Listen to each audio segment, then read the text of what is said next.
Assalamualaikum warahmatullahi wabarakatuh. Perkenalkan, kami dari kelompok satu akan mempresentasikan hasil kerja kelompok kami dalam pembuatan proposal yang berjudul Perancangan Basis Data untuk Optimalisasi Pengelolaan Transaksi pada Sistem Donasi Crowdfunding. Di sini dengan saya sendiri, Cutnazo Humaira dengan NPM 2308 1080 159 dan dua rekan kelompok saya yaitu Syafrin Mutia dan Khalil Usmani. Baik, yang pertama, di sini saya akan menjelaskan pendahuluan dari proposal kami ini. Jadi, seperti yang kita ketahui, crowdfunding ini telah menjadi metode pendanaan paling populer di berbagai sektor berkat kemajuan teknologi digital. Di Indonesia sendiri, dengan penetrasi internet mencapai 79,5%, platform crowdfunding ini memanfaatkan internet untuk menggalang dana secara global dan efisien. Namun, pengelolaan transaksi di platform ini sering menghadapi tantangan yang besar seperti keamanan, transparansi data, dan efisien. Solusi teknologi seperti blockchain, big data, dan kecerdasan buatan atau AI dapat menawarkan cara untuk mengatasi tantangan tersebut. Blockchain ini sendiri memastikan transparansi dan mencegah penyalahgunaan, sementara big data dan AI meningkatkan efisiensi menganalisis pola transaksi, serta mendeteksi aktivitas mencurigakan. Jadi, penelitian kami ini bertujuan untuk merancang basis data yang efisien dan transparan guna mendukung pengelolaan transaksi crowdfunding. Dengan solusi ini, kami berharap platform crowdfunding dapat meningkatkan kepercayaan pengguna dan keberlanjutan proyek yang akan mendatang. Baik, selanjutnya saya akan menjelaskan rumusan masalah dari proposal kami ini. Jadi yang pertama, di sini kami ingin mengetahui bahwa bagaimana meningkatkan keamanan, transparansi, dan efisiensi pengelolaan transaksi pada platform crowdfunding ini sendiri. Yang kedua, bagaimana merancang basis data yang mampu menangani volume transaksi yang besar, pelacakan real time, dan memastikan integritas data agar lebih baik. Dan yang ketiga, bagaimana desain basis data yang optimal dapat meningkatkan pengelolaan transaksi crowdfunding. Baik, selanjutnya, ada tujuan penelitian. Tujuan penelitian kami ini sendiri yaitu adalah untuk mengembangkan solusi dalam meningkatkan keamanan, transparansi, dan efisiensi dalam data, ya khususnya dalam pengelolaan transaksi pada platform crowdfunding ini sendiri. Yang kedua, merancang sebuah basis data yang efisien dan scalable untuk menangani volume transaksi yang besar, menjaga integritas data, dan mendukung pelacakan proyek secara real time. Dan yang ketiga, memberikan kontribusi dalam pengembangan sistem crowdfunding yang lebih andal, efektif, dan berkelanjutan di masa depan. Baik, selanjutnya ada manfaat penelitian. Manfaat penelitian kami ini yang pertama bagi pengembang platform yaitu dapat menyediakan solusi untuk pengelolaan transaksi crowdfunding agar lebih aman, transparan dan efisien. Bagi pengguna atau bagi eh, bagi pengguna atau bagi yang memberikan dana itu dapat meningkatkan kepercayaan mereka melalui sistem yang aman dan yang aman dan efisien. Dan yang ketiga, bagi penerima dana. Bagi penerima dana ini yaitu bagi proyek, yaitu dapat memastikan pengelolaan dana yang lebih transparan, aman, dan efisien, serta mempercepat proses akses dana. Dan yang ketiga, bagi akademisi, yaitu dapat menambah referensi mereka dalam penelitian terkait sistem crowdfunding dalam teknologi. Baik, selanjutnya kajian pustaka, tinjauan pustaka yang akan dijelaskan oleh rekan kami yaitu Khalil Usmani. Oke, baik. Assalamualaikum warahmatullahi wabarakatuh. Saya akan menunjukkan presentasi dari teman saya tadi. Oke, baik. Di sini ada tinjauan pustaka. Nah, konsep dan implementasi sistem donasi crowdfunding. Crowdfunding adalah teknik pengumpulan dana atau modal yang dilakukan oleh sejumlah orang yang dilakukan melalui platform daring, seperti media sosial. Nah, sistem ini memungkinkan individu atau organisasi untuk menggalang dana dari berbagai pihak platform digital dengan skala transaksi yang besar, cepat, dan terintegrasi. Nah, salah satu fitur utama yang ditawarkan oleh sistem crowdfunding adalah kemudahan bagi pengguna untuk berpartisipasi dalam kampanye donasi. Adapun implementasi crowdfunding dalam pengelolaan transaksi dana, yaitu yang pertama ada penerimaan donasi, yang kedua ada penyimpanan dan pencatatan dana, yang ketiga ada penyaluran dana, dan yang keempat ada pelaporan dan akuntabilitas. Oke. Supaya penggunaan teknologi blockchain. Blockchain adalah sistem yang menghubungkan sekumpulan data menggunakan teknik kriptografi untuk memastikan keamanan dan integritas informasi. Blockchain dapat menyimpan data dengan secara aman dan transparan, membuatnya sulit untuk dimanipulasi atau diubah. Teknologi ini juga berkolaborasi dengan kriptografi yang memanfaatkan teknik matematika untuk menjaga kerahasiaan, integritas, dan autentikasi data. Nah, berikut upaya penggunaan teknologi blockchain dalam meningkatkan keamanan data. Itu salah satunya ada yang pertama meningkatkan keamanan data dengan desentralisasi, mencegah manipulasi data, transparansi dan auditabilitas, dan pencegahan serangan cyber. Nah, selanjutnya ada perancangan basis data. Nah, basis data adalah sekumpulan data yang disimpan secara terstruktur di dalam sistem komputer yang dirancang untuk memudahkan penyimpanan, pengelolaan, dan pengambilan data secara efisien. Penggunaan basis data relasional dalam sistem crowdfunding memungkinkan pengelolaan data transaksi yang terstruktur dan terintegrasi. Nah, yang pertama itu ada basis data relasional. Nah, penggunaan basis data relasional dalam sistem crowdfunding memungkinkan pengelolaan data transaksi yang terstruktur dan terintegrasi.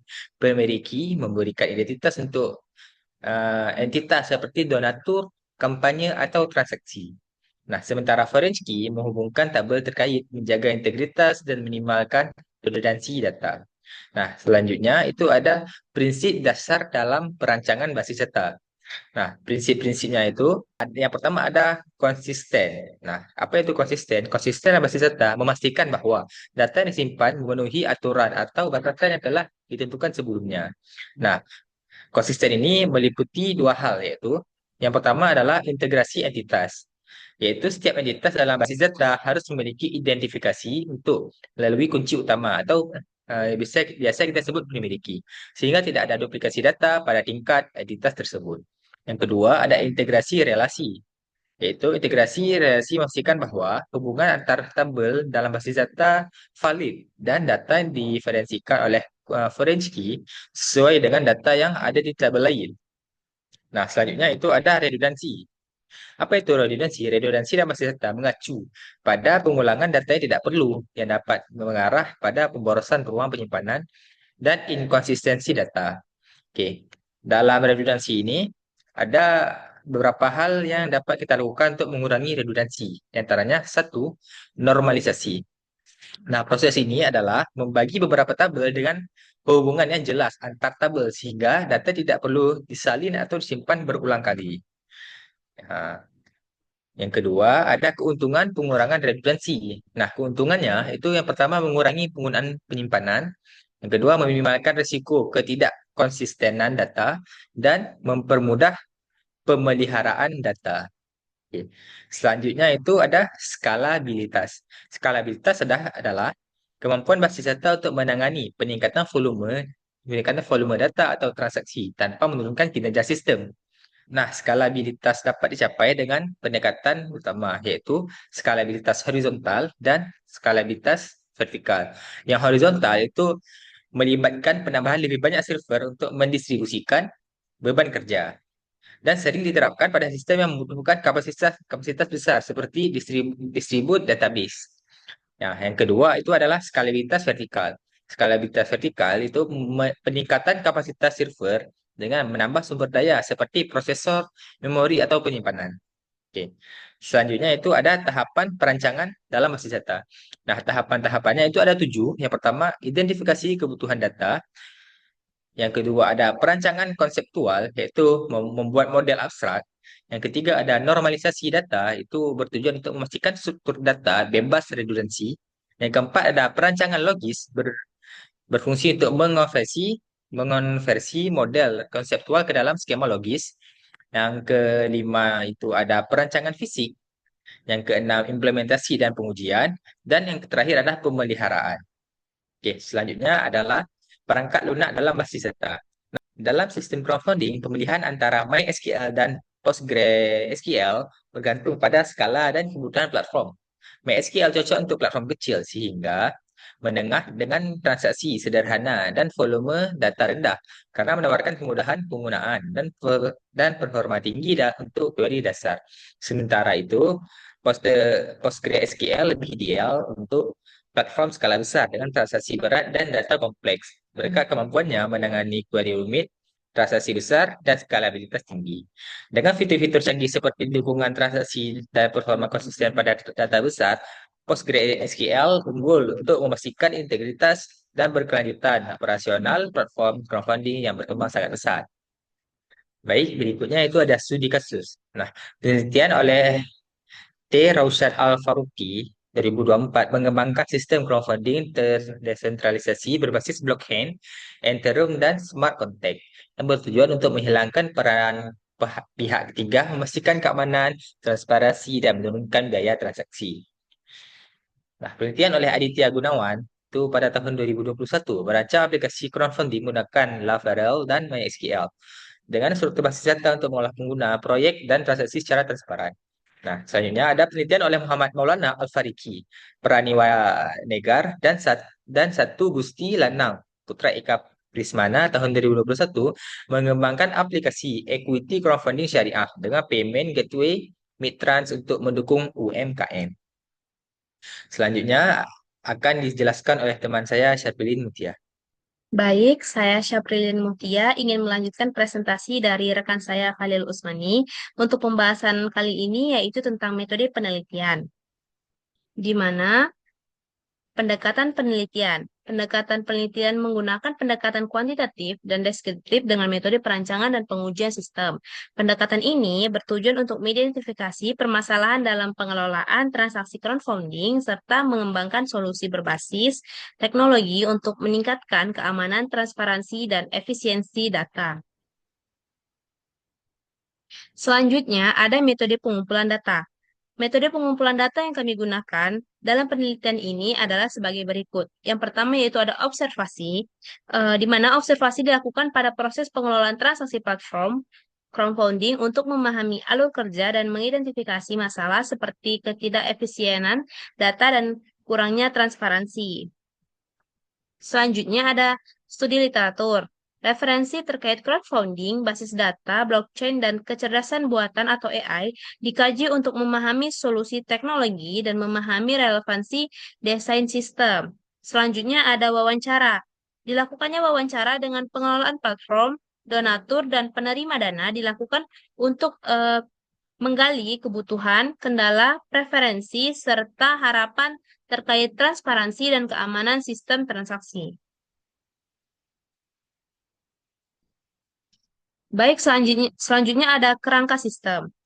Sistem donasi crowdfunding ini menggunakan model input, proses, dan output, di mana kita menginput data, kemudian diproses, dan akan menghasilkan output yang terintegrasi. Pada tahap input, pengguna utama sistem adalah donatur yang memasukkan data donasi melalui platform yang disediakan. Selain itu, pengelola donasi bertugas memastikan data donatur dan data donasi dikelola dengan baik, termasuk memverifikasi kelengkapan dan validasi informasi yang diberikan.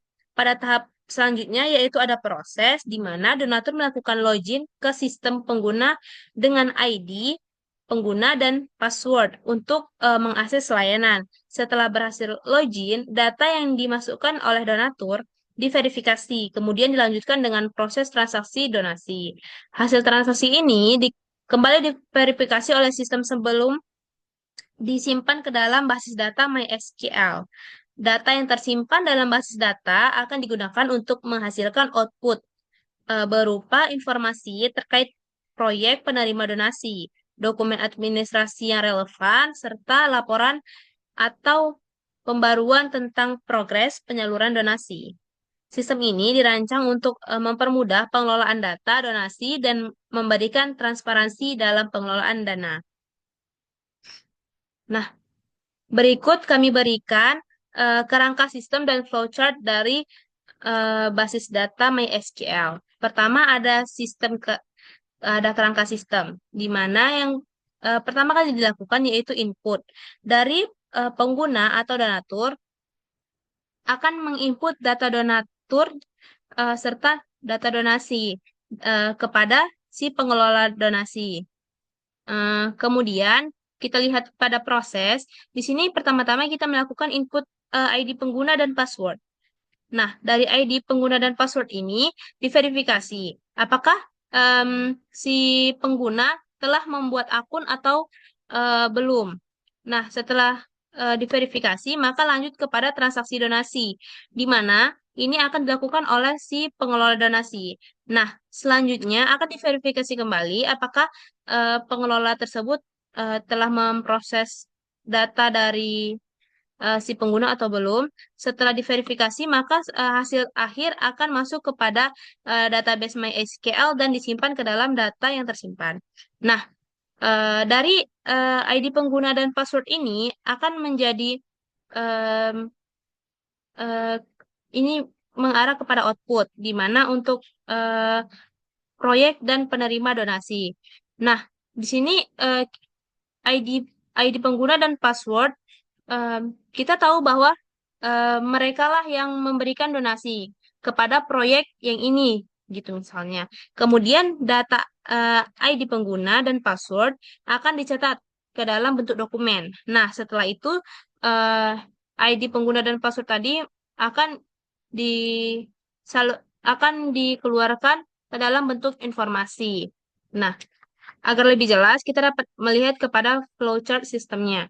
Pertama-tama, kita akan mulai dengan input pengguna ID dan password. Nah, setelah itu akan diverifikasi pengguna ID dan password di database, di mana jika terverifikasi, maka data akan tersimpan ke penyimpanan database.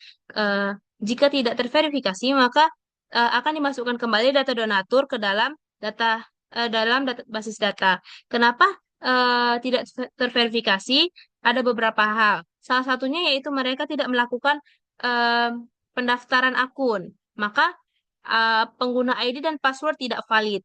Nah, kemudian setelah terverifikasi dan masuk ke dalam penyimpanan data donasi, pengguna ID berhasil diverifikasi, kemudian prosesnya selesai. Atau dari mulai tadi, semua proses yang telah dilakukan akan disimpan dan dibuatkan laporan donasi. Kemudian prosesnya selesai.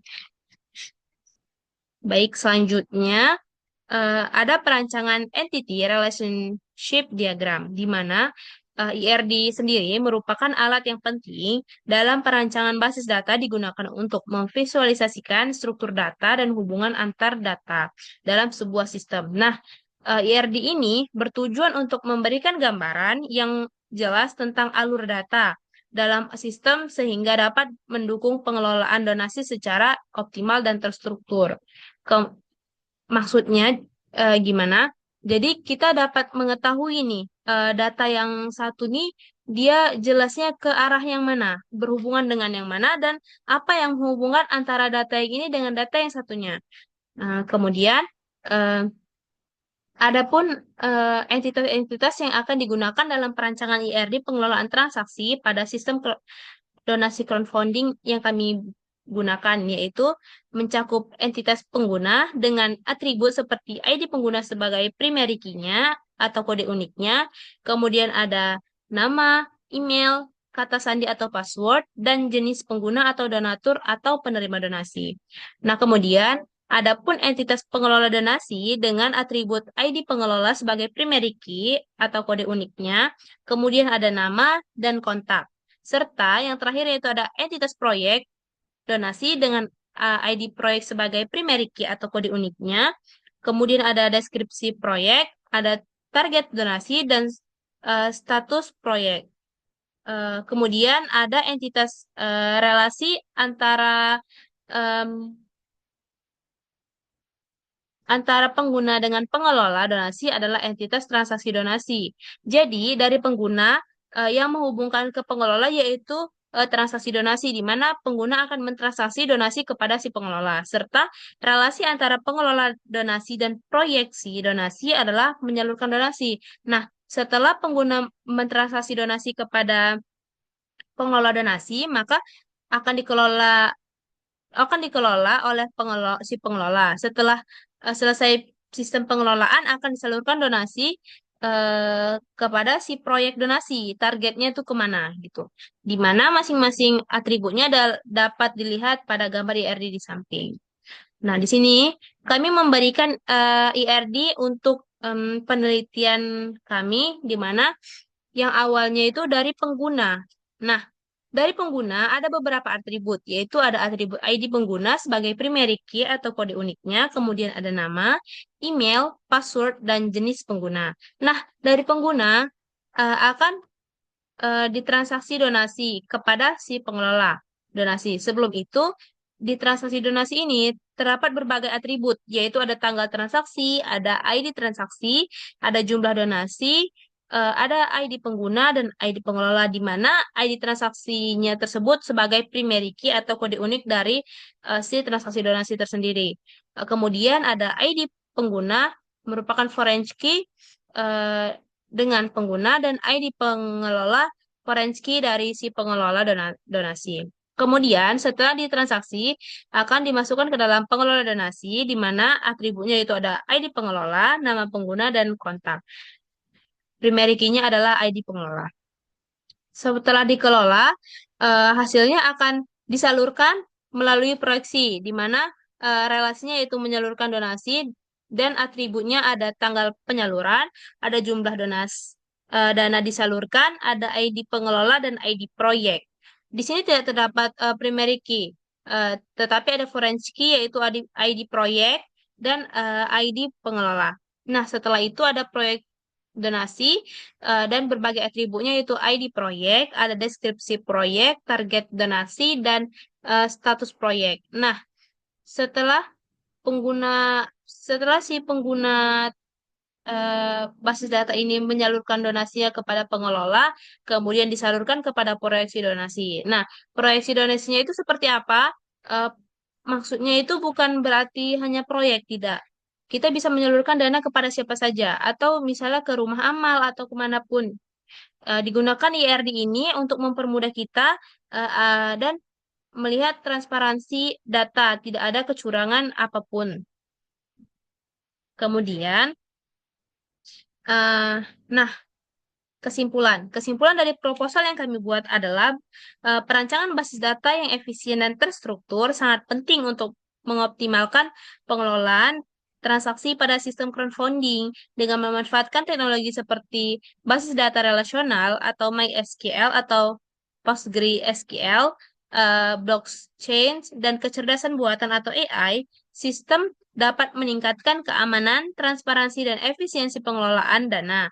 Proses penelitian ini melibatkan observasi, studi literatur, dan wawancara untuk merancang sistem yang mampu menangani volume transaksi besar, memastikan integritas data, dan mendukung pelacakan real time. Hasilnya diharapkan dapat memberikan solusi inovatif untuk meningkatkan kepercayaan pengguna serta keberlanjutan platform crowdfunding. Mungkin sekian presentasi dari kelompok kami. Lebih dan kurang kami mohon maaf. Wabillahi taufiq wal hidayah. Wassalamualaikum warahmatullahi wabarakatuh.